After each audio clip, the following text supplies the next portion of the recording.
Coach, you saw the passion on full display when you first got here, when you first met him. What was that first interaction like? Yeah, you just know. Special guy right there. Doesn't take long. Just got kind of the it factor. You know, people talk a lot about culture and stuff, and I mean that's what we're trying to do here. So when we get players that perform like he performs, then we'll be ready to roll. And maybe this year, got a lot of confidence in our team. So we'll see how February shakes up. But that's what we want to be like: unselfishness, love of the game, work ethic, and sacrifice. This guy is kind of like what our culture is. He obviously has a magnetic personality. Do your players feed off of it? Have you seen players kind of get amped from him? Yeah, absolutely. It's like from time to time you got a player and maybe not in the best mood, and it's kind of hard to sit there and have a selfish moment when you got guys like Wakefield all around you doing their job. So, and Wake is a big part of our team, but we have a lot of guys like Wake. I mentioned a few earlier. So, we're trying to get as many elite people in our organization as we can, and obviously the top priority is the players. We're trying to get players that have the heart and unselfishness and competitiveness and just love of what they do as Wakefield does. And we have some of those guys on the team this year, and we got some guys that are still kind of on that fringe of like, do they want to just completely buy in? Do they really want to do this? Wake is all in. Like he's all in. There's no bad days. There's no bad moments. He's all in. Including last game, you guys are now, I believe, 7-0 in games decided by 5 points or less. Like, what is the key to those sorts of situations? Well, if there's something you could do to win every close game, we would all do it. There's no secret there. But what you can do is you can play the game on your terms. You can have an objective, and you can go try to execute the objective. We tell the guys all the time, it's going to sound really simple, but it is. Like, let's do what we say we're going to do. So, certainly in the games, we want to take care of the ball. We want to understand our defensive assignments. We want to execute.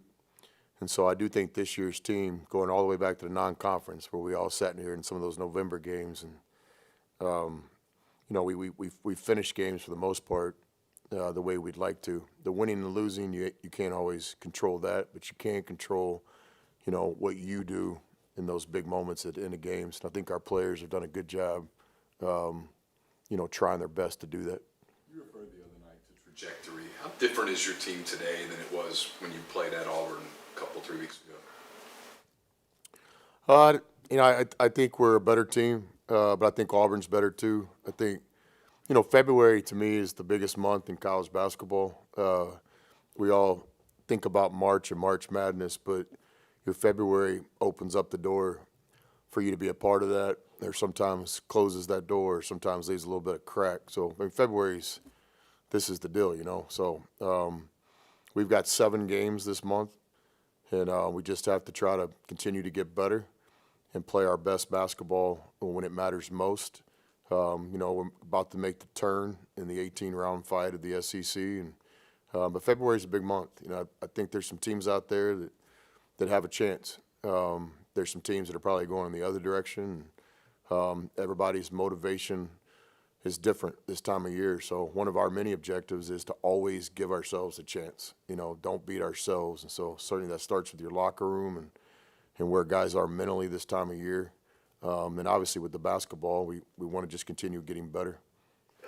February, you're hitting that part of the schedule where you kind of get those repeat opponents the second time around. What's your approach and preparation when you start playing those teams for a second time? Yeah, I think from a coaching standpoint, obviously you take a look at the first time you played somebody, the things that went your way, the things that didn't go your way. Look a little bit about the strategy of what the other team is trying to do or not do against you. And so that's a part of the game plan. I don't know, maybe 25% is that, and then you project how's that team playing lately, how are we playing lately. But yeah, no doubt about it, that's kind of where, to me personally, the preparation starts is by taking a look, at the last time you played each other. Questions for Coach? You've done this a long time. Obviously, I'm sure you've been asked about home and away, and my team plays so much better at home than it does away. But your team, at least in league play, it's pretty Mark, to me, you guys play a lot better at home than you have away from home in a pretty short sample, but any big theories as to why that is? Well, I'd first say that we have played some good road games. The deal that was going on last week, Ole Miss's first road win. We were in Philadelphia. We played a Temple team, and then we went down and played a really good Big 12 team. That I think I predicted at the time was going to be competitive in the Big 12, and they have been. Central Florida, so we had some success in the first semester. Obviously, some performances, whether it be Tennessee or Auburn or even a lot of that LSU game, just wasn't us playing our best. Obviously, everybody understands the challenge of playing on the road, but me personally, I can only speak for myself. I've never really bought into it. I don't understand. As a player, I always enjoyed playing on the road even more. It's just something about it, bus ride, plane ride, whatever it is. And so, I know this. You have to be disciplined to play on the road. You have to be able to control runs. This league is a great league to play in. It's a lot of fun because there's great venues and great fan bases. It gets really loud when you're playing on the roads. You have to have an ability to communicate as a team, both coaches to players, players to players, players to coaches. But me personally, I've never really bought into it. I know this: the best teams I've ever coached, we play on the road like we do at home.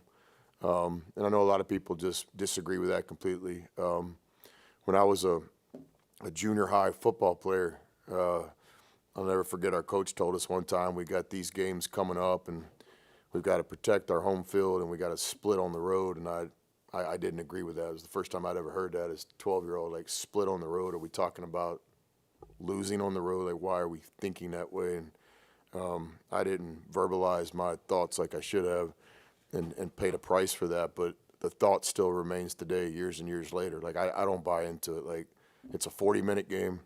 I really don't believe that the officials care who wins. I really believe that. They don't care who wins. They're just doing a job. And, you're just out there playing the game. So, what changes is distractions and things like this. But when you start talking about really good players and really good teams, there are no distractions. You just go play the game. What position did you play in junior high football? Junior high football, defensive back, offense, kind of a slot, not quite a tight end, not quite the wide receiver. Shout out to the Crockett Junior High Cougars. We won a bunch of games. We had some really good players, Chubby, Ashton. Yeah, it was pretty simple. That's back when I learned the lessons of sports. You just give the ball to the best player and don't beat yourself. And a lot of lessons back at Crockett Junior High. All right. Thanks, Phil. Anything else for Wakefield? We got to get back to work here. A lot of distractions yesterday. Players couldn't get in the practice facility because there's so much media out there looking for Wakefield yesterday.